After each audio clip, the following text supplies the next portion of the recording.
తిరుమలకి వెళ్లే భక్తులకు విజ్ఞప్తి. ఈ రోజు డేట్ వచ్చేసి 24th August 2026. సర్వదర్శనానికి 18 నుంచి 20 గంటల టైం పడుతుంది. క్రౌడ్ చాలా తక్కువగా ఉంది. పోత మధ్యాహ్నం పైన పెరిగే ఛాన్సెస్ ఉంది. సో ఎవరెవరు సర్వదర్శనం పోవాలనుకుంటున్నారో ఈ రోజు మధ్యాహ్నం 1 గంట లోపల సర్వదర్శనం పోయేదానికి క్యూ లైన్ పోయేదానికి ట్రై చేయండి. ఆ తర్వాత క్యూ లైన్ పెరిగే ఛాన్సెస్ ఉంటుంది. కృష్ణ తేజ సర్కిల్ నుంచి సర్వదర్శన టోకన్స్ వాళ్ళ క్యూ లైన్ స్టార్ట్ అవుతుంది. ఈరోజు SSD దివ్యదర్శన వాళ్ళకి 5 to 7 hours టైం పడుతుంది. ఈ రోజు SSD దివ్యదర్శన టోకన్స్ ఇష్యూ చేసినారు. రేపు అంటే ఈ రోజు నైట్ 12 గంటలకి ఇష్యూ చేస్తారు.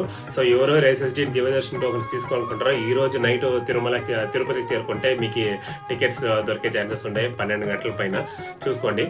ఇంకా 300 రూపీస్ దర్శనకు వచ్చే కొంతకి 2 to 4 hours టైం పడుతుంది. సో ఎవరెవరు టికెట్ బుక్ చేసుకున్నారో ఆ టైం స్లాట్లో హాఫ్ అన్ అవర్ ముందరే క్యూ లైన్లో ఉండేదానికి ట్రై చేయండి.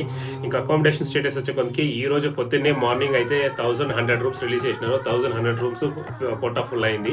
సో నెక్స్ట్ కోటా రిలీజ్ చేసేంత వరకు CRO ఆఫీస్లో రూమ్ కోసం వెయిట్ చేసి ఉండాలి.